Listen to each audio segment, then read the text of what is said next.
नमस्कार दोस्तों, मैं अभिषेक पटेल आपका हार्दिक स्वागत करता हूं अपने YouTube चैनल जी फार्मेसी में। दोस्तों हमारे चैनल को लाइक करें, शेयर करें, सब्सक्राइब करना दोस्तों बिल्कुल ना भूलें। चलिए आइए दोस्तों, हम लोग बहुत ही कम समय में पढ़ते हैं फार्मास्यूटिकल केमिस्ट्री, यानी कि फार्मास्यूटिकल केमिस्ट्री के हम लोग थर्ड टॉपिक में पढ़ रहे हैं GI एजेंट, यानी gastro intestinal agent. Gastro intestinal agent की ड्रग है dilute hydrochloric acid.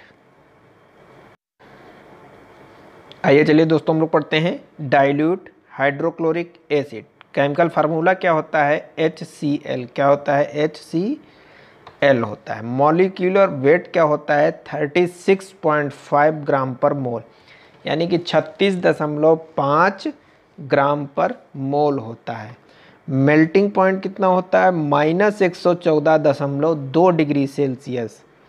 Boiling point कितना होता है? -85 डिग्री सेल्सियस।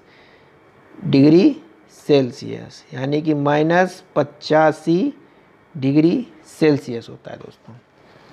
डेंसिटी कितनी होती है? 1.5 ग्राम पर सेमी क्यूब होती है।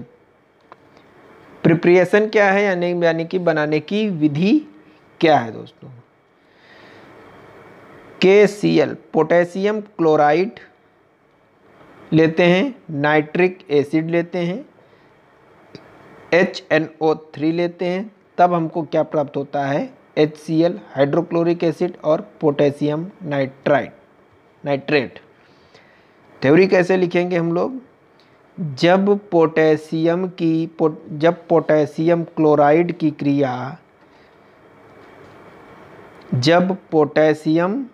क्लोराइड, यहाँ पे लिखना छूट गया है, पोटेशियम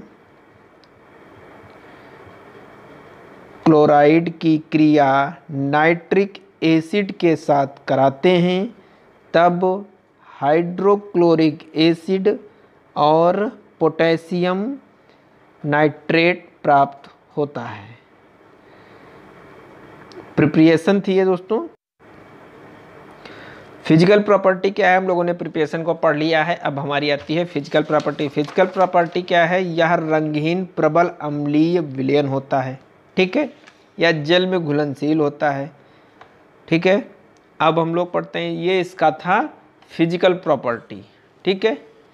रंगहीन यानी कि कलरलेस होता है। केमिकल प्रॉपर्टी पढ़ते हैं। केमिकल प्रॉपर्टी क्या है?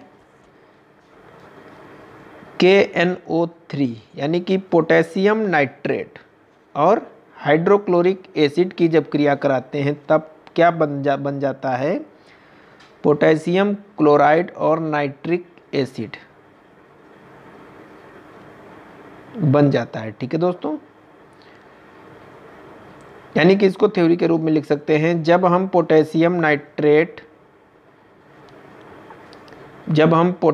नाइट्रेट की क्रिया हाइड्रोक्लोरिक एसिड के साथ कराते हैं तब पोटेशियम क्लोराइड और नाइट्रिक एसिड प्राप्त होता है। दूसरी रिएक्शन क्या है? HCl हाइड्रोक्लोरिक एसिड की क्रिया जब हम पोटेशियम के साथ कराते हैं तो पोटेशियम क्लोराइड और हाइड्रोजन प्राप्त होता है, ठीक है दोस्तों। सिंपल सा है। हाइड्रोक्लोरिक एसिड की क्रिया जब हम पोटेशियम के साथ कराते हैं तो पोटेशियम क्लोराइड और हाइड्रोजन प्राप्त होता है। इसको हम बड़ी ही सरल भाषा में पढ़ सकते हैं, लिख सकते हैं, और इसकी थ्योरी बहुत सरल भाषा में हम लोग लिख सकते हैं। दोस्तों आप लोग ध्यान रखिएगा, जब कभी भी आप अपना नोट्स बनाइएगा, जब कभी भी की बात छोड़ दीजिए, आप हमारे साथ साथ अपना नोट्स बनाते जाइए, और उसमें हमारे तरफ से जो है कहीं पे एक रिएक्शन होगी और कहीं पे 2 रिएक्शंस होंगी, लेकिन आप लोग दोस्तों उसमें कहीं ना कहीं बुक से, कहीं ना कहीं किताबों से और रिएक्शंस को देखकर उसमें ऐड करते जाइए, और कम से कम 2 से 5 तक रिएक्शन लिख लीजिए। स्टोरेज कंडीशन क्या है? इसे अच्छे से बंद होने वाले डिब्बे में रखना चाहिए। स्टोरेज कंडीशन है इसकी। मेडिसिनल एंड फार्मास्यूटिकल यूजेस क्या है? या एसिडिफाइंग के रूप में प्रयोग किया जाता है, एसिडिफाइंग के रूप में कार्य करता है, प्रयोग नहीं कार्य करता है, ठीक है। या गैस्ट्रिक अम्लीकारक के रूप में भी कार्य करता है, यानी कि उसको कम कर देता है या फिर बढ़ा देता है दोस्तों। तो धन्यवाद दोस्तों, आप लोगों ने पढ़ा हाइड्रोक्लोरिक एसिड यानी कि डाइल्यूट हाइड्रोक्लोरिक एसिड।